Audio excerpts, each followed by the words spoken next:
Hello everyone, welcome back to my channel free medical education. I am doctor Harjas. आज हम बात करेंगे cholelithiasis. एक तो जी बहुत ही कॉमन एंड इम्पॉर्टेंट टॉपिक है और उसके साथ साथ जी एक बहुत कॉमन कंडीशन है जो अक्सर लोगों में पाई जाती है। इसके पेशेंट बहुत कॉमन होते हैं हॉस्पिटल्स में। तो स्टार्ट करते हैं वीडियो। कॉलीलिथियासिस, पहले तो आप समझ लो कि जो कॉली वर्ड है जी किसके रिलेटेड है, गॉल ब्लैडर के रिलेटेड। ये गॉल ब्लैडर को डिस्क्राइब करता है। Cholelithiasis is the presence of one or more कैल्कुलाई। कैल्कुलाई किसको बोल देते हैं, गॉल स्टोन्स को, मतलब स्टोन्स बन जाते हैं इन द गॉल ब्लैडर। तो जो कॉलीलिथियासिस है इसको हम गॉल स्टोन्स भी बोल देते हैं। मतलब कि इसमें क्या होता है कि जो स्टोन्स है उनकी फॉर्मेशन हो जाती है गॉल ब्लैडर में। तो नेक्स्ट हम बात कर लेते हैं शॉर्ट में कि जो गॉल ब्लैडर है इसका क्या फंक्शन है हमारी बॉडी में। जो गॉल ब्लैडर है जो मेन पार्ट है किसका, डाइजेस्टिव सिस्टम का। इसका मेन फंक्शन है स्टोर करना बाइल को और कितनी अमाउंट में उसको स्टोर करना। तो जो ये बाइल है ये किस में हेल्प करती है, डाइजेस्टिव सिस्टम में फैट को ब्रेक डाउन करने के लिए हेल्प होती है इसकी। आप इमेज में देख सकते हो कि जो ग्रीन है वो गॉल ब्लैडर है। तो उसमें जो स्टोन्स हैं वो बन गए हैं और जो स्टोन्स होते हैं जी बहुत ही सॉलिड पार्टिकल्स होते हैं। नेक्स्ट हम डिस्कस करेंगे कि जो सॉलिड पार्टिकल्स होते हैं, स्टोन्स होते हैं जी किस चीज़ के बने होते हैं। तो नेक्स्ट हम डिस्कस करेंगे कॉम्पोजिशन ऑफ गॉल स्टोन्स। कॉलीलिथाइसिस या फिर जो गॉल स्टोन होते हैं इसको अगर हम बात करें बिल्कुल सिंपल लैंग्वेज में इसको पथरी भी बोल देते हैं। तो अब हम बात करेंगे जी गॉल स्टोन किस किस चीज़ के बने होते हैं। फर्स्ट है कोलेस्ट्रॉल, जो कि मतलब 82.6% तक, मतलब जो गॉल स्टोन है उसमें सबसे ज़्यादा कोलेस्ट्रॉल होता है। कुछ अमाउंट में कैल्शियम होता है, बिलीरुबिन होता है एंड कार्बोनेट होता है। इन सभी को मिलाकर जो गॉल स्टोन बनते हैं। नेक्स्ट है टाइप्स ऑफ कॉलीलिथियासिस। फर्स्ट है कोलेस्ट्रॉल स्टोन्स, सेकंड है पिगमेंट स्टोन्स। फर्स्ट है जो कोलेस्ट्रॉल स्टोन्स होते हैं ये बहुत कॉमन है, मतलब 85% किसी भी पर्सन में कोलेस्ट्रॉल स्टोन्स ही पाए जाते हैं। ये किस तरह के होते हैं, येलो ग्रीन। और ये जो कोलेस्ट्रॉल हार्ड है उसके बने होते हैं, ये बहुत हार्ड होते हैं। तो नेक्स्ट आ गया पिगमेंट स्टोन्स। जो पिगमेंट स्टोन्स होते हैं ये बहुत ही रेयर होते हैं, हम बोल सकते हैं ये किसी स्पेशल कंडीशन में ही बनते हैं। ये स्मॉलर होते हैं, डार्क कलर के होते हैं और ज़्यादातर ये बिलीरुबिन के बने होते हैं। जैसे कि जो लीवर है जो बाइल की फॉर्मेशन करते हैं उस बाइल में बिलीरुबिन भी प्रेजेंट होता है एंड कोलेस्ट्रॉल भी होता है। तो अगर बॉडी में कोई भी कंडीशन ऐसी क्रिएट हुई जिसने बिलीरुबिन के लेवल को हाई कर दिया तो उस कंडीशन में भी पिगमेंट स्टोन्स बन जाते हैं। तो या फिर ये किसी, जो हमने ऑलरेडी बात की कि ये किसी स्पेशल कंडीशन में ही बनेंगे, जैसे कि लीवर डिजीज़ होती हैं जिनको, जैसे कि लीवर सिरोसिस, या फिर कोई ब्लड डिसऑर्डर होता है जैसे कि सिकल सेल अनीमिया, ये इसके मेन कॉज होते हैं। तो नेक्स्ट हम डिस्कस करेंगे aetiology. Imbalance in the substance that make up bile cholesterol bilirubin bile salt. तो मेनली इसमें क्या होता है कि जो हमने ऑलरेडी पहले मतलब कॉम्पोजिशन में बात की है कि जो सब्सटेंस होते हैं जो कि बाइल की फॉर्मेशन करते हैं, उन बाइल की फॉर्मेशन में अगर किसी सब्सटेंस का लेवल गड़बड़ी में आ गया, मतलब इम्बैलेंस हो गया किसी भी रीजन की वजह से, तो उससे क्या है जो स्टोन्स है वो बन जाते हैं। जैसे कि बाइल में कोलेस्ट्रॉल का लेवल है बहुत ज़्यादा बढ़ गया, जब बिलीरुबिन का लेवल बढ़ गया किसी भी कंडीशन की वजह से, जब बाइल सॉल्ट है उनका लेवल गड़बड़ी में आ गया, तो उससे क्या है due to imbalance in the substance तो उससे स्टोन्स बन जाते हैं। तो नेक्स्ट हम डिस्कस करते हैं risk factors. Biliary track infection, अगर जो बाइल डक्ट होती हैं उनमें किसी भी तरह की इन्फ्लामेशन हो या इन्फेक्शन हो उसकी वजह से भी स्टोन होने के चांसेस बढ़ जाते हैं। फिर आ गया लीवर सिरोसिस। लीवर सिरोसिस में क्या होता है, जो ब्लड है उसमें बिलीरुबिन का लेवल हाई हो जाता है तो उससे भी चांसेस बढ़ जाते हैं। फिर आ गया ओबेसिटी, जो पर्सन बहुत ज़्यादा फैटी होते हैं तो फैट ज़्यादा होने के कारण भी स्टोन्स बन जाते हैं। फिर आ गया प्रेगनेंसी में भी चांसेस होते हैं गॉल ब्लैडर स्टोन के। फिर आ गया हाई फैट हाई कोलेस्ट्रॉल, जिन लोगों का कोलेस्ट्रॉल हाई रहता है और उनमें फैट भी ज़्यादा है तो उससे भी चांसेस हैं स्टोन बनने के। तो नेक्स्ट पॉइंट है सिकल सेल अनीमिया। तो जो सिकल सेल अनीमिया में क्या होता है कि जो आरबीसीज होते हैं वो सिकल शेप ले लेते हैं, तो उससे क्या है कि वो कॉन्स्टेंटली ब्रेकिंग डाउन होती रहती है आरबीसीज की। तो उससे क्या है ये कंडीशन कॉज करेगी एक्सेसिव बिलीरुबिन और उसके साथ साथ बाइल भी बहुत ज़्यादा बनेगा, तो वो क्या है, वो कॉज करता है गॉल स्टोन्स। नेक्स्ट है सर्टेन मेडिकल कंडीशंस, जैसे कि डायबिटीज सिरोसिस, जो हमने ऑलरेडी डिस्कस किया है।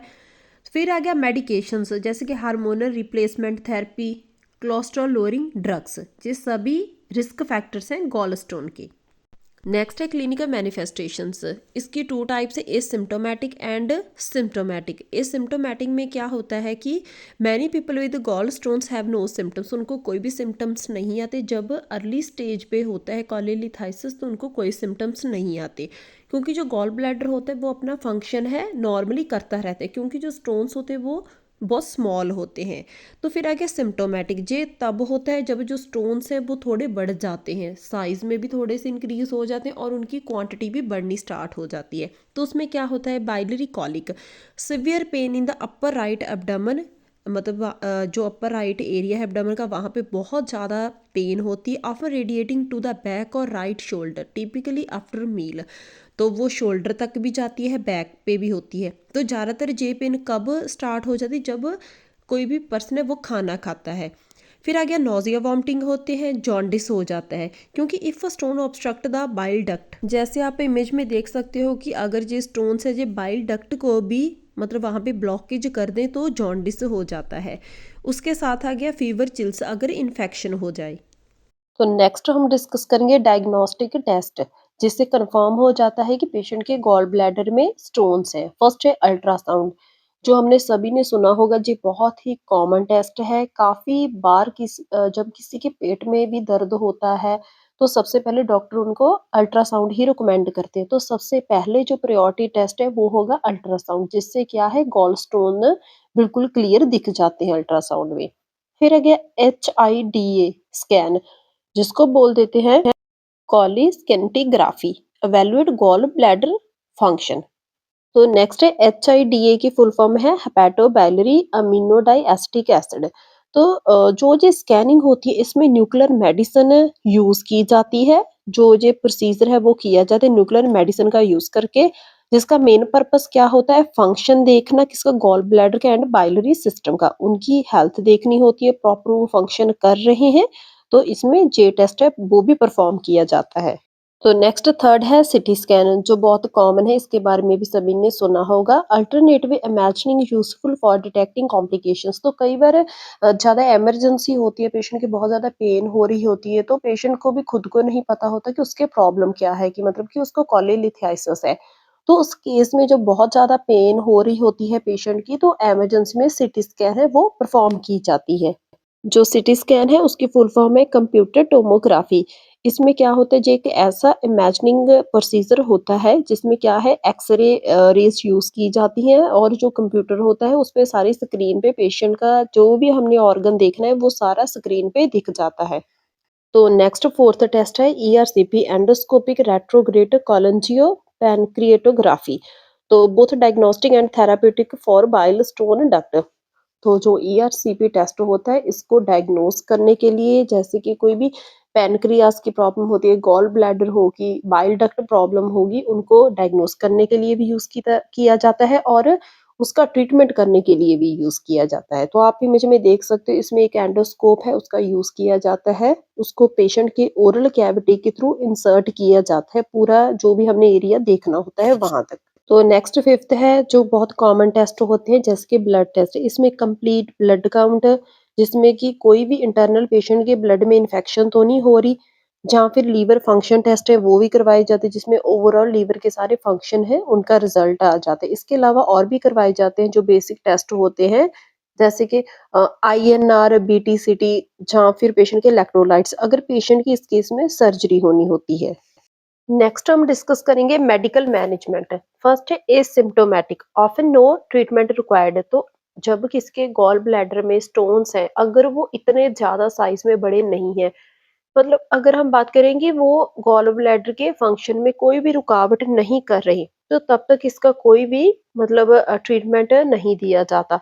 अगर वो अपना कोई भी मतलब सिम्टम्स नहीं शो करे, ओवरऑल फंक्शन में कोई प्रॉब्लम नहीं करे, तब तक कोई ट्रीटमेंट नहीं दिया जाता।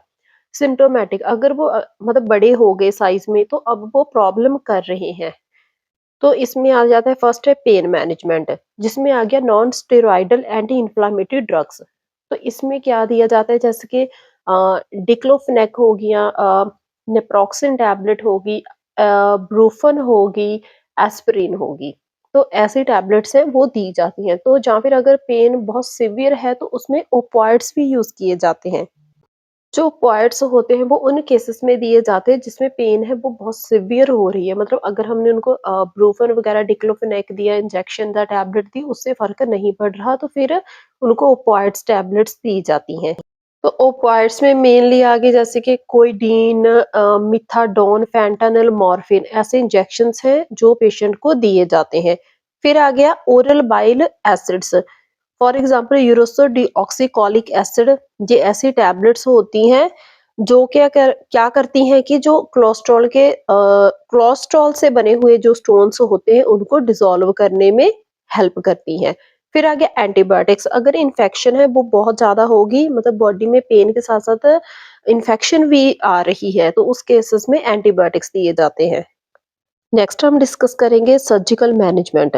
तो पेशेंट के लिए जो मेडिकल मैनेजमेंट है वो इतनी इफेक्टिव नहीं होती, तो पेशेंट को सर्जिकल मैनेजमेंट की जरूरत पड़ती है। तो इसमें मेनली होता क्या है, गॉल ब्लैडर को रिमूव किया जाता है, क्योंकि जब गॉल ब्लैडर को रिमूव करते हैं तो बॉडी में कोई ज्यादा अफेक्ट नहीं पड़ता। तो फर्स्ट है कॉलिसिस्टेक्टमी। एक तो आपको पता होना चाहिए कि अगर किसी भी वर्ड के पीछे एक्टमी लगा होता है तो उसका मतलब होता है रिमूवल, किसी ऑर्गन को, किसी भी पार्ट को बॉडी में से रिमूव किया। तो जिसके आगे ऑटमी लगा होता है उसका मतलब होता है किसी चीज की जस्ट ओपनिंग की। तो इन दोनों टर्म्स के बारे में आपको पता होना चाहिए, जो बहुत ही इंपॉर्टेंट है और ये बहुत कॉमन यूज होती है मेडिकल में। फिर आ गया मतलब फर्स्ट सर्जरी है cholecystectomy, removal of the gall bladder, जो हमने पढ़ा है कि एक्टमी लगा है, मतलब कि इसमें गॉल ब्लैडर को रिमूव कर दिया। सेकंड आ गया लेप्रोस्कोपिक कॉलिसिस्टेक्टमी, इसमें लेप्रोस्कोप की हेल्प से पेशेंट का गॉल ब्लैडर वो रिमूव किया जाता है।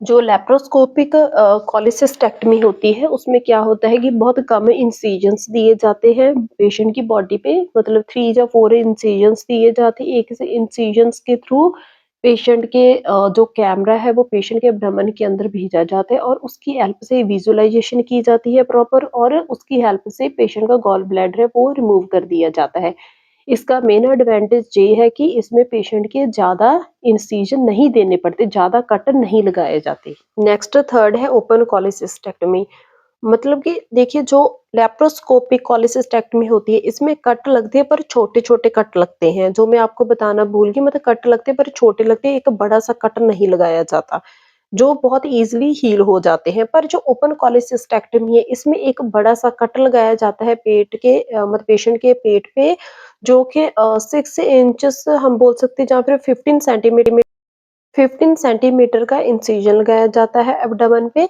तो जो कि बहुत टाइम लगता है उसको हील होने में। तो जब भी पेशेंट की ओपन कॉलिसिस्टेक्टमी होती है तो उसके बाद पेशेंट को रिकवरी रूम में शिफ्ट किया जाता है, मतलब एक क्लोजली बहुत ज़्यादा केयर करनी पड़ती है। तो ओपन कॉलिसिस्टेक्टमी उस केसेस में होती है जहाँ तो फिर हॉस्पिटल में लेप्रोस्कोपिक कॉलिसिस्टेक्टमी अवेलेबल नहीं है, जहाँ फिर किसी और कारण की वजह से, जहाँ फिर पेशेंट की कंडीशन ऐसी है कि पेशेंट की ओपन कॉलिसिस्टेक्टमी करनी पड़ेगी।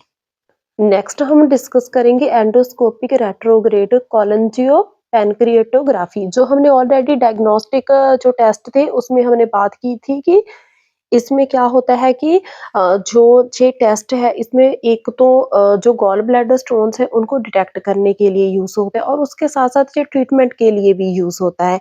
इसमें पेशेंट में, जैसे आप इमेज में देख सकते हो, पेशेंट की ओरल कैविटी के थ्रू एक एंडोस्कोप डाला जाता है और उसकी हेल्प से, उसकी विजुअलाइजेशन से पेशेंट की अगर बाइल डक्ट में स्टोन्स होते हैं तो उनको रिमूव किया जाता है।